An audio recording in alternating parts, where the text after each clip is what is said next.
నమస్కారం అండి.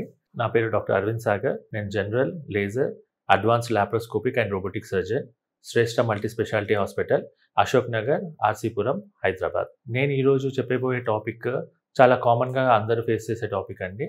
Fissures in యానో. మలద్వారంలో రక్తం రావడం వల్ల, ఇబ్బందుల వల్ల చాలామంది ఇబ్బంది పడుతూ ఉంటారు. దాని గురించి ఉన్న అపోహలు, దానివల్ల వచ్చే ఇబ్బందులు, దాంట్లో ఉండే డిఫరెంట్ డిసీజెస్, మలద్వారంలో చాలామంది రక్తం రాగానే చాలామంది పైల్స్ ఉన్నాయి మాకు అని ఫిక్స్ అయిపోతారు. దానికి సంబంధించిన డీటెయిల్స్ కూడా తెలుసుకోకుండా చాలామంది మాకు పైల్స్ ఉన్నాయి, మాకు సర్జరీ చేయండి అని వస్తూ ఉంటారు. వాళ్ళకి నిజంగా అది పైల్సా, కాకుంటే అక్కడ ఇంకా వేరే ఇతర రకాల జబ్బులు ఏముంటాయి, దాంట్లో ఒకటైన ఫిషర్ గురించి మనం ఈరోజు తెలుసుకుందాం. ఫిషర్ ఇన్ యానో అంటారు. ఇది కామన్గా ఏంటంటే మలద్వారంలో చిన్న బ్రేక్ ఉండడం వల్ల, కట్ ఉండడం వల్ల దాంట్లోంచి రక్తం కారడం, మోషన్ టైట్గా రావడం, నొప్పి రావడం ఇలా జరుగుతూ ఉంటుంది. సో మోషన్ వెళ్లే దారిలో చిన్న కట్ ఉండడం వల్ల పేషెంట్స్ చాలా ఇబ్బంది పడుతూ ఉంటారు. ఆ కట్ ని మనం ఫిషర్ ఇన్ యానో అంటాము. ఆ కట్ ఉండడం వల్ల దాని చుట్టూ ఉన్న మజిల్స్ అన్ని స్పాజంలోకి వెళ్ళిపోయి గట్టిగా ప్రెషర్ ఇంక్రీజ్ అయిపోయి తర్వాత రావాల్సిన మోషన్ మీద కూడా ఇబ్బంది చూపించేసి చాలా సివియర్గా పెయిన్ సఫర్ అవుతూ ఉంటారు. సో దీనికి సంబంధించిన డీటెయిల్స్ నేను చెప్తాను ఇప్పుడు. సో ఫిషర్ ఇన్ యానో ఇది మోషన్ ఎప్పుడైనా గట్టిగా హార్డ్గా వెళ్ళినప్పుడు కానీ, సివియర్ డయేరియా అంటే విరోచనాలు చాలా ఎక్కువగా అయినప్పుడు, మోషన్స్ చాలా ఎక్కువ సార్లు లూజ్ మోషన్స్ అయినప్పుడు, లేదా కాన్స్టిపేషన్ అంటాం మలబద్ధకం ఉన్నప్పుడు, రేర్గా inflammatory bowel disease, Crohn's disease అని ఉంటాయి. వాటి వల్ల కానీ ఈ ఫిషర్స్ అనేవి రావచ్చు.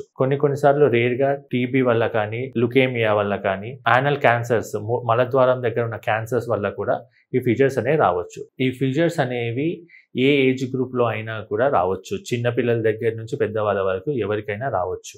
ఈ మోస్ట్లీ చాలా వరకు ఈ ఫిషర్స్ వాటంతకవే 4 to 6 వీక్స్ లోపల హీల్ అయిపోతాయి. దాన్ని అక్యూట్ ఫిషర్ అంటాం. ఒకవేళ 6 వీక్స్కి కూడా హీల్ అవ్వకుండా ఇంకా ఆ ఫిషర్స్ అలానే ఉంటే దాన్ని క్రానిక్ ఫిషర్ అంటాం.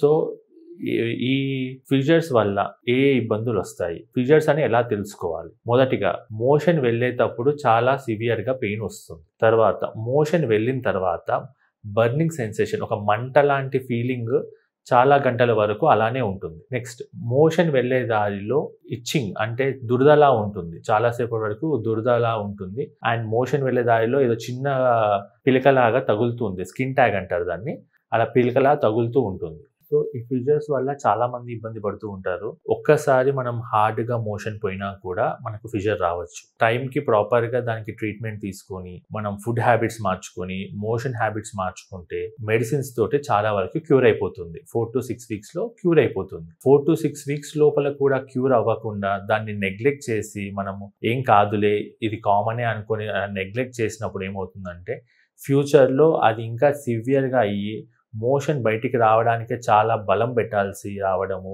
ఇబ్బంది పడడము ఎక్కువ అవుతాయి. అప్పుడు సర్జరీ దాకా వెళ్తుంది. సో వీటికి సంబంధించి ఎవరైతే మోషన్ వెళ్తున్నప్పుడు నొప్పి రావడం కానీ, ఇచ్చింగ్ రావడము, లేదా సివియర్గా పెయిన్ రావడము, బర్నింగ్ సెన్సేషన్ ఉన్నప్పుడు కంపల్సరీ మీ దగ్గరలోని డాక్టర్ని కన్సల్ట్ చేసి దాన్ని ఒకసారి ఎగ్జామిన్ చేయించుకోవాలి. వన్స్ ఒకసారి డాక్టర్ దాన్ని చూసి అక్కడ కట్ ఉంది అని నిర్ధారించుకుంటే అప్పుడు మీకు దానికి సంబంధించిన ప్రికాషన్స్ ఏం చేయాలి, ఎలా చేయాలి, దేనివల్ల వచ్చింది, దానికి సంబంధించిన ఇన్వెస్టిగేషన్స్ అన్నీ చేసి మీకు ప్రాపర్గా గైడ్ చేస్తారు.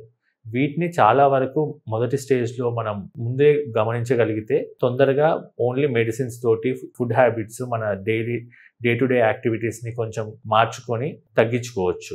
లేదు అని నెగ్లెక్ట్ చేసామంటే దీని సర్జరీ దాకా వెళ్తుంది.